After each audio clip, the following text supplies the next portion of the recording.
Bismillahirrahmanirrahim. Elhamdülillahi Rabbil alemin. Vessalatu vesselamu ala seyyidina ve nebiyyina Muhammed ve alihi tahirin. Vel'an a'da'ahum ecma'in minel an ila qiyami yevmiddin. Rabbi şrah li sadri ve yessir li emri ve hlul uqdeten min lisani yefqahu kavli. Hasbunallah ve ni'mel vekil, ni'mel mevla ve ni'mel nasir. Esselamu alel mehdi ellezî yemla'ul arda adlen ve qista kema muli'at zulmen ve cevra. Esselamu aleyk ya bakiyetallah ve rahmetullahi ve berekatuh. Bugün işləyəcəyimiz ayət Bakara surəsinin 97-98 ayətləridir.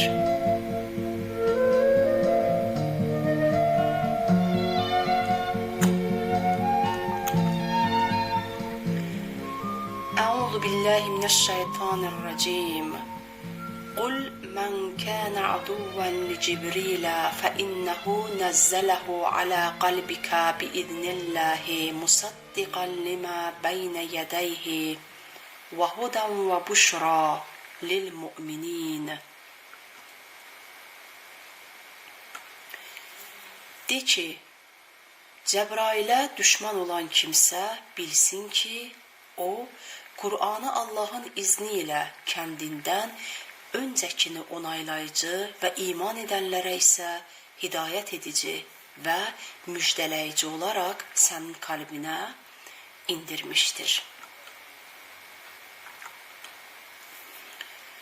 وَمَنْ كَانَ عَدُوًّا لِلَّهِ وَمَلَائِكَتِهِ وَرُسُلِهِ وَجِبْرِيلَ وَمِيكَالَ فَإِنَّ اللَّهَ عَدُوٌّ لِلْكَافِرِينَ. Kim Allaha, mələklərinə, peyğəmbərlərinə, Cəbrailə və Mikailə düşman olursa, bilsin ki, şübhəsiz Allah kafirlərə düşmandır. Bu ayətin nüzul səbəbi. Peyğəmbər sallallahu aleyhi və aleyhi və səlləm Mədinəyə gəldiyində bir gün İbn-i Suriya Yahudi bilginlərindən biri idi. Fədək Yahudilərindən bir qrupla birlikdə Hazreti Peyğəmbərin huzuruna gəldilər. Ona çeşitli sorular sordular və onun peyğəmbərliyinə və risalətinə dəlalət edən əlamətləri araşdırdılar. Bunlardan biri şuydu: Ey Muhammed, sənin uykun nasıldır?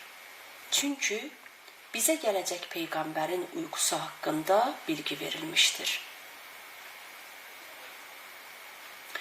Buyurdu ki, gözlərim uyur, fakat kalbim uyanıqdır. Dedilər ki, doğru söylədin, ey Muhammed.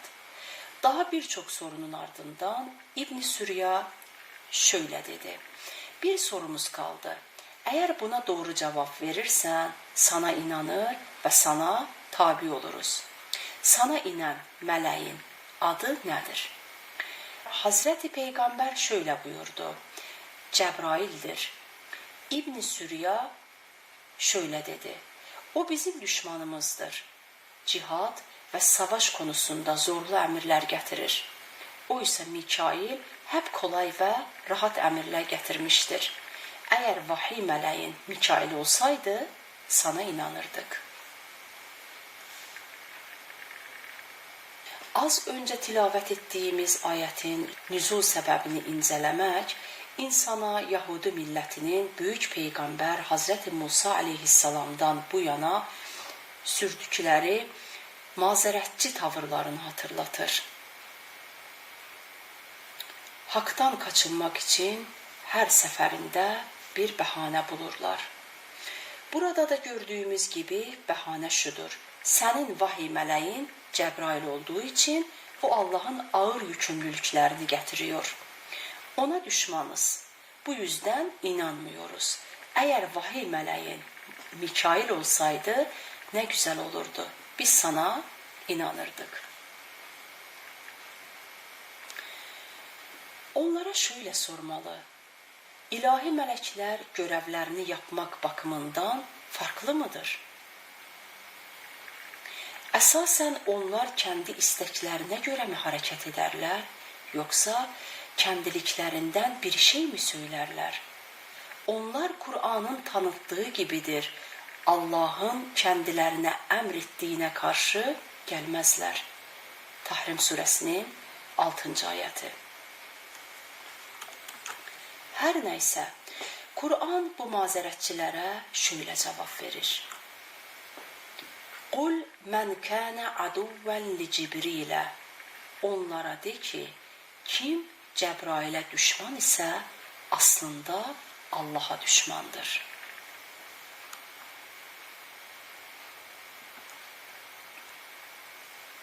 فَإِنَّهُ نَزَّلَهُ عَلَى قَلْبِكَ بِإِذْنِ اللّٰهِ. Çünkü o Allah'ın izniyle Kur'an'ı senin kalbine indirmiştir.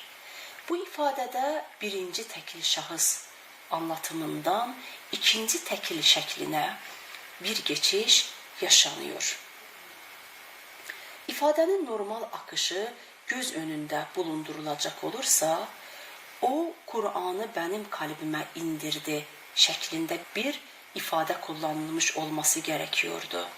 Fakat hitaba yönelik bir değişiklik gerekleşiyor ki, bununla güdülen amaç nasıl ki Kur'an'ın indirilişinde emirleri eksiksiz yerine getirmekle yükümlü Cebrail'in bir etkinliği bulunmuyor, aynı şekilde Kur'an'ı algılayıp duyurma işinde Hazreti Peygamber'in de bir etkinliği söz konusu değildir.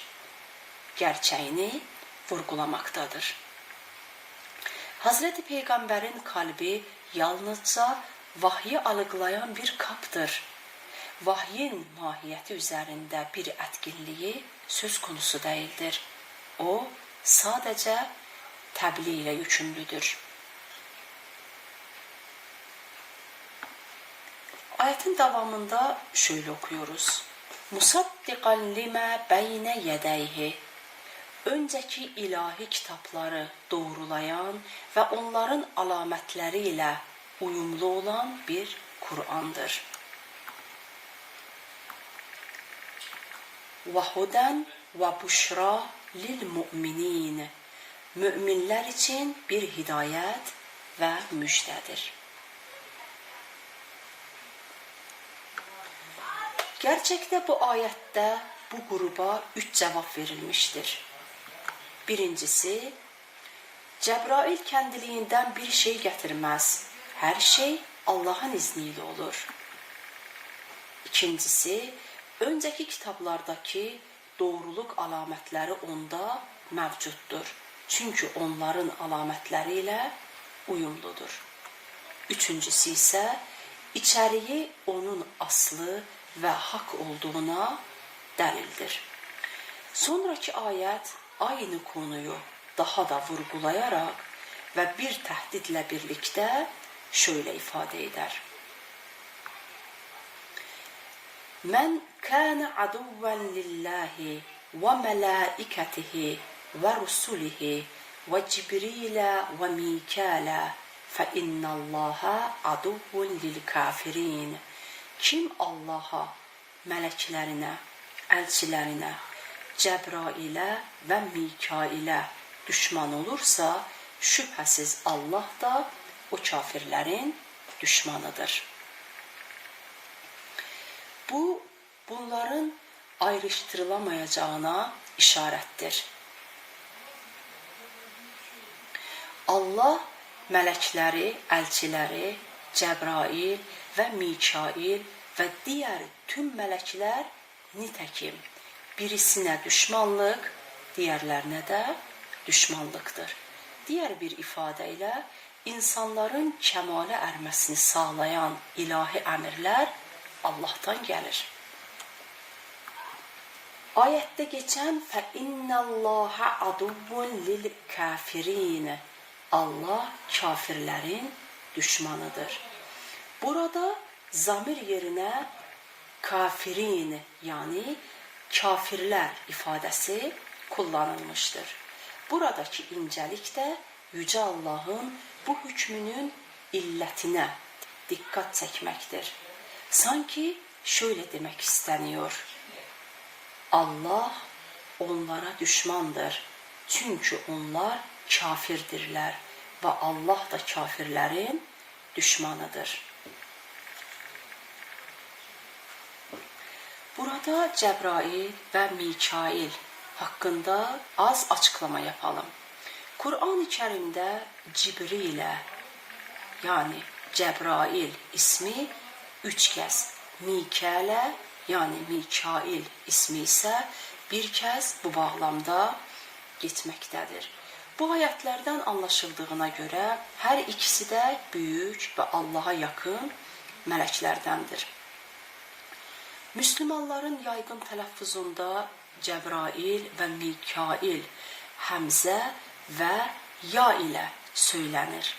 Ancak Kur'an metninde sadece Cibril ve Mikail şeklinde gelmiştir. Bazılarına göre Cibril İbranice kökenli olup aslı Cebrail'dir ve Allah'ın kulu veya Allah'ın kuvveti anlamına gelir. Cebr, kuvvet veya kul, il ise Allah demektir. İlgili ayetlere göre Cebrail peygambere vahiy getiren ve Kur'an'ı onun temiz kalbine indiren elçidir.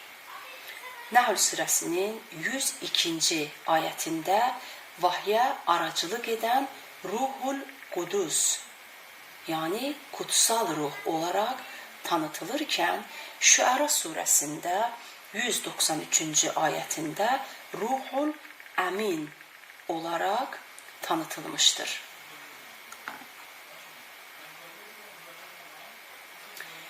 Tefsircilerin belirttiği gibi Ruhul Kudüs ve Ruhul Emin'den maksat Cebrail'dir. Ayrıca rivayetlerde Cebrail aleyhisselamın peygambere çeşitli suretlerde indiği, Medine'de ise çok güzel bir adam olan Dehye Kelbi suretinde göründüğü belirtilir. Necm suresinden anlaşıldığına göre Peygamber sallallahu aleyhi ve sellem Cebrail aleyhisselamı 2 defa asli suretiyle görmüştür. İslami kitaplarda 4 büyük melek genellikle Cebrail, Mikail, İsrafil ve Azrail aleyhisselam olarak sayılır ve bunların en üstünü Cebrail'dir. Yahudi kaynaklarında da Cibril ve Mikail'den bahsedilir. Örneğin Daniel kitabında Cebrail şeytanların reisini mağlup eden, Mikail ise İsrail kavminin koruyucusu olarak tanıtılır. Bazı araştırmacılar Yahudi kaynaklarında Cebrail'e düşmanlığı gösteren bir şey bulunmadığını belirtirler. Bu da Hazreti Peygamber dönemindeki Yahudilerin Cebrail'e düşmanlık izhar etmelerinin İslam'ı kabul etmekten kaçınmak için uydurulmuş bir bəhanədən ibarət olduğunu dəstəklər. Zira bu kendi dini kaynaklarında bir temele sahip değildir.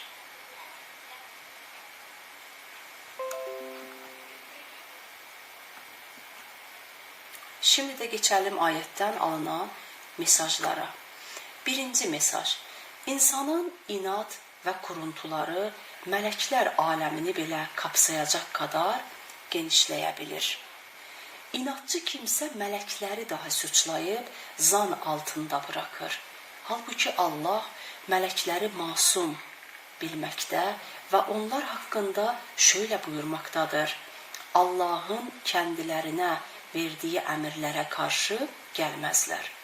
Onlar Cebrail'le düşmanlıklarının sebebini, onun getirdiği ağır hükümler, Mikail'le dostluklarının sebebini ise rahat hükümler getirmesine dayandırmaktaydılar. Tıpkı oyun oynamaya meraklı bir çocuğun matematik hocasını kötü və bədən eğitimi hocasını iyi bilməsi gibi. Oysa onların hər ikisi eğitim və öğretim için çaba gösterirler.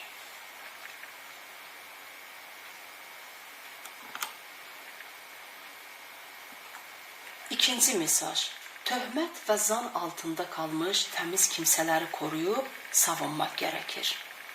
Yüce Allah İsrailoğullarının kasıtlı və yanlış tasavvurlarını kınamanın yanı sıra Cəbrail aleyhisselamın kendisinin izni olmadan bir şey yapmadığını söyleyerek yüceltmiş ve yine kendisi ve peygamber arasında görevini hakkıyla yerine getiren emin bir aracı olduğunu beyan ederek onu savunmuştur.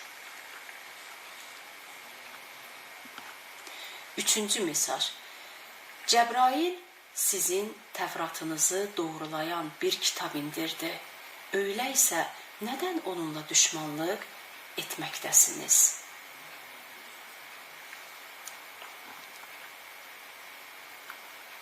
Dördüncü mesaj. Bütün kutsallara karşı iman ve sevgi beslemek gerekir. Beşinci mesaj. Peygamberler ve evliyaya düşman olmak Allah'la düşmanlık demektir. Altıncı mesaj. Bütün melekler aynı seviyede değillerdir. Az önce ayette okuduğumuz gibi melekler içerisinde sadece Cebrail ve Mikail'in ismi ayrı olarak ayette anılmıştır.